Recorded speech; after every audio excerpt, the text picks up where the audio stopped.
For 300 years now, the children of Israel have been going through the cycle of departure from the Lord, of the Lord allowing them to suffer at the hands of various enemies as they trust false gods who cannot deliver them.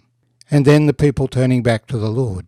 And this time, in the account of Jephthah, we find the Lord saying to them, well, you've chosen to worship other gods. Go and get them to help you. I'm not going to help you anymore. But the children of Israel realized that there was no help in the false gods, and so they put away their false gods and waited on the Lord. This was a time when the Ammonites made a claim against the territory of Gilead.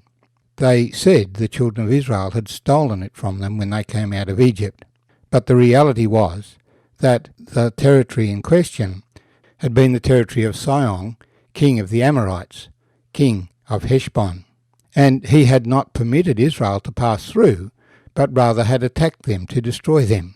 And so in defending themselves, they defeated and killed Sihon, king of the Amorites, and took possession of the territory.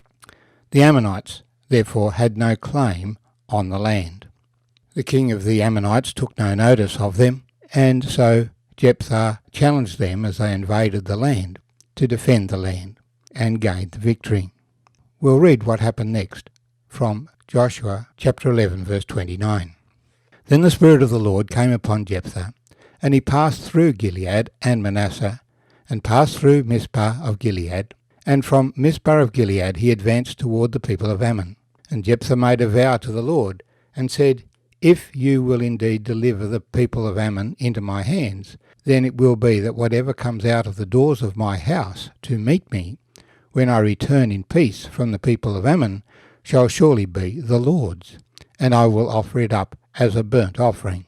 So Jephthah advanced toward the people of Ammon to fight against them, and the Lord delivered them into his hands. And he defeated them from Ariel as far as Minnith, 20 cities, and to Abel Keramim, with a very great slaughter. Thus the people of Ammon were subdued before the children of Israel. When Jephthah came to his house at Mizpah, there was his daughter, coming out to meet him with timbrels and dancing, and she was his only child. Besides her he had neither son nor daughter. And it came to pass, when he saw her, that he tore his clothes, and said, Alas, my daughter, you have brought me very low. You are among those who trouble me, for I have given my word to the Lord, and I cannot go back on it. So she said to him, Father, if you have given your word to the Lord, do to me according to what has gone out of your mouth, because the Lord has avenged you of your enemies, the people of Ammon. Then she said to her father, Let this thing be done for me. Let me alone for 2 months, that I may go and wander on the mountains, and bewail my virginity, my friends and I. So he said, Go, and he sent her away for 2 months. And she went with her friends, and bewailed her virginity on the mountains. And it was so at the end of 2 months that she returned to her father, and he carried out his vow with her which he had vowed. She knew no man. And it became a custom in Israel that the daughters of Israel went 4 days each year to lament the daughter of Jephthah the Gileadite. Chapter 12. Then the men of Ephraim gathered together, crossed over toward Zaphon, and said to Jephthah, Why did you cross over to fight against the people of Ammon, and did not call us to go with you? We will burn your house down on you with fire. And Jephthah said to him, My people and I were in a great struggle with the people of Ammon. And when I called you, you did not deliver me out of their hands. So when I saw that you would not deliver me, I took my life in my hands, and crossed over against the people of Ammon. And the Lord delivered them into my hand. Why then have you come up this day to fight against me? Now Jephthah gathered together all the men of Gilead, and fought against Ephraim. And the men of Gilead defeated Ephraim, because they said, You Gileadites are refugees of Ephraim, among the Ephraimites, and among the Manassites. The Gileadites seized the fords of the Jordan before the Ephraimites arrived. And when any Ephraimite who escaped said, Let me cross over, the men of Gilead would say to him, Are you an Ephraimite? If he said no, they would say to him, Then say Shibboleth. And he would say Sibboleth, for he could not pronounce it right. Then they would take him and kill him at the fords of the Jordan. There fell at that time 42,000 Ephraimites. And Jephthah judged Israel 6 years. Then Jephthah the Gileadite died and was buried in among the cities of Gilead. After him Ibzan of Bethlehem judged Israel. He had 30 sons, and he gave away 30 daughters in marriage, and brought in 30 daughters from elsewhere for his sons. He judged Israel 7 years. Then Ibzan died and was buried in Bethlehem. After him Elon the Zebulunite judged Israel. He judged Israel 10 years, and Elon the Zebulunite died and was buried in Ajalon in the country of Zebulun. After him Abdon the son of Hillel the Pironite judged Israel. He had 40 sons and 30 grandsons, who rode on 70 young donkeys. He judged Israel 8 years. Then Abdon the son of Hillel the Pironite died, and was buried at Pirathon in the land of Ephraim, in the mountains of the Amalekites. My name's Arthur, and I thank you for joining me as we've shared these things together. The Lord gave Jephthah the victory against the Ammonites. But Jephthah was a godly man, and he had prayed about this matter before going to battle. He had discussed the matter with the Lord, and he had promised the Lord that if the Lord blessed him, he would return to the Lord whatever first came out of his home when he returned, and give it as a burnt offering to the Lord. Now he only had one child, a daughter, and it never crossed his mind that his daughter would be the first thing that he saw when he came home.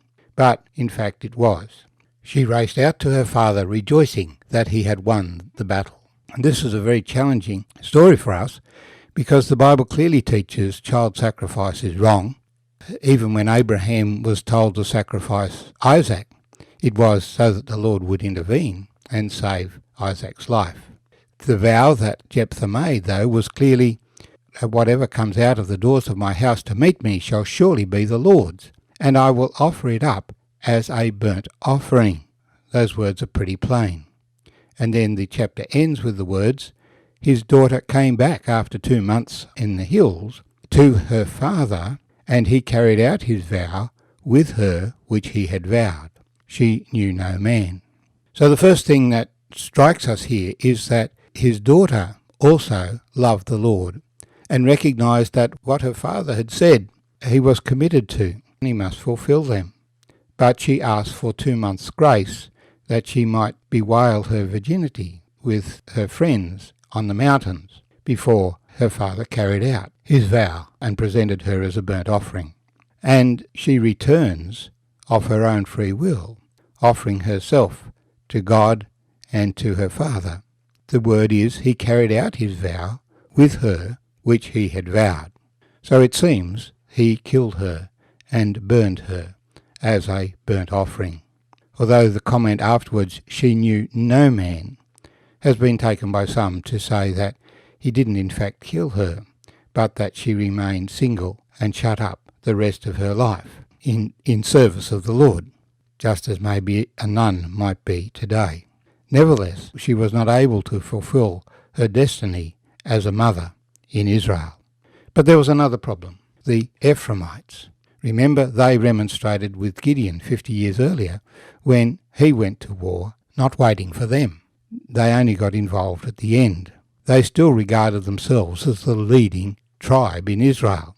And so when Jephthah went and had a victory against the Ammonites, they complained that he had not called upon them. To which Jephthah replies, but I did call upon you, you didn't come.